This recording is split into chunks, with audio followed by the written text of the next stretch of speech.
The Burton Batman films seem to be, they look to Citizen Kane most of all. Bruce Wayne even sounds like Kane, doesn't he? And of course, Kane is malformed for life by losing his parents at an early age as well. All through the Batman stories, it's about how terrible experiences in early life malform people. I mean, it's what happened to Batman, but it's what happens to everybody in these films. I remember in the second movie, the first time you see the bat signal go up, it shines in the sky, and then they've got these mirrors and reflectors on top of Wayne Manor that reflect it down onto Bruce, who's sitting in a study just like this, just waiting. And you see the guy has no purpose in life at all other than just sit there and wait for that light to come in. And once the light shines on his face, he's alive. The fact we were seeing more of the character out there, the sense of like, no, Batman's always out there. He's out there like every night doing something. And that was a key thing to making the legend work. Are you concerned about that strange, heroic penguin person?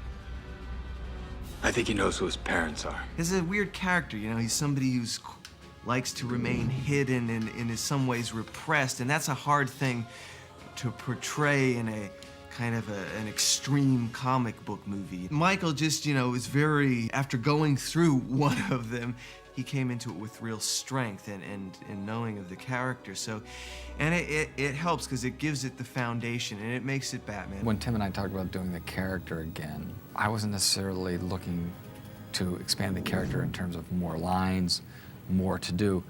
He and I both agreed, let's just take the things we've discovered now, because we had to figure it out in the first movie, and see what really are the best parts of him and make those parts richer. I'd done the movie once before, so I knew the fundamentals. The romantic aspect was another level that we didn't get to see in the first one, and I was more relaxed because I was in LA. I'd gone to my own home at the end of the day. For me, there were a lot of aspects that were more enjoyable. Mistletoe can be deadly if you eat it. A kiss can be even deadly. He's the only actor I know who would go through my script and goes, I should say less here. I should say less here. I had so many angry Batman rant speeches. And he's like, Batman would never say that. Like, Batman should just say this line right here. And, usually he was right. He definitely wanted to go darker all the time, which was fine with us. A lot of people complained that our Batman actually killed people. And like some purists were saying, like, well, Batman would never kill people. But I would always say, we don't live in the time where you can drop criminals off with a net on the front of City Hall. The times are darker, so you've got to make your character darker.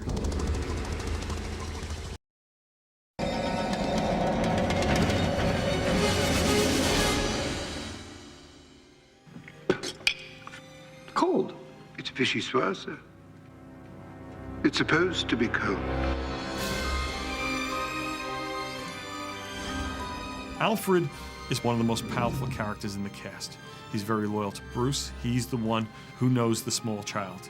He knows the child in Bruce. He's the only one who's ever been there and's been with him every step of the way. He knows how Bruce Wayne became Batman.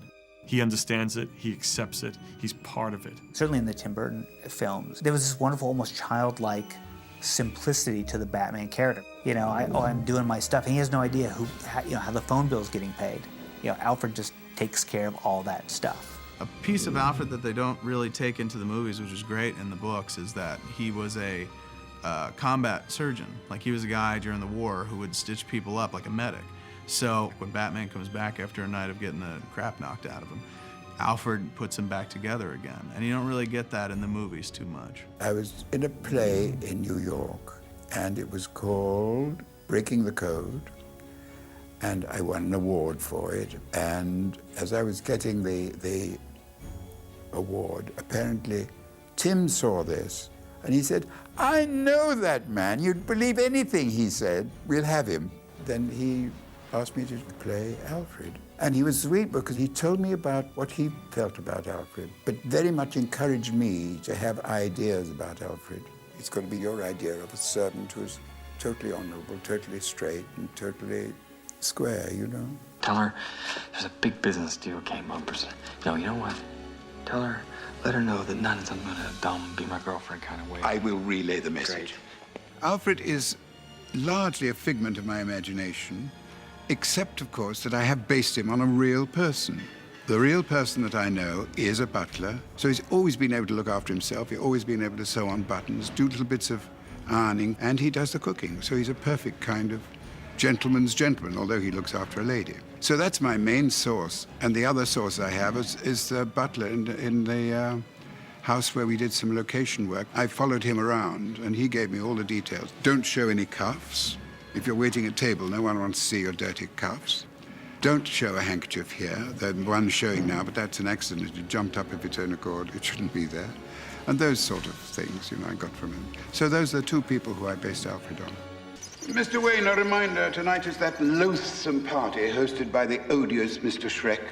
May we RSVP in the resoundingly negative? Well, now then, the bond between Batman and Alfred, I think, is the fact that ever since he was a child, since he was a very small boy, he hasn't had a mother, he hasn't had a father. All he's had is an old-fashioned nanny. And I play an old-fashioned nanny who tries to bring him up like a little gentleman. In a way, I think this suits my character. Alfred suits my character. He is a nanny. He doesn't stand for any rubbish, but at the same time, he's there to look after and take care of his ward, you know? And there's a line in the script that I had that still gets the biggest response in an audience, the reference to the first film where Michael Keaton says, well, you were the guy who led Vicky Vale into the Batcave, which I knew from the first film drove everyone nuts. So I had some fun at Alfred's expense in that one. Once you've got the idea, you've got a rope to hang on to, then you can go anywhere, you know? And I felt that with Tim. We could go anywhere, you know?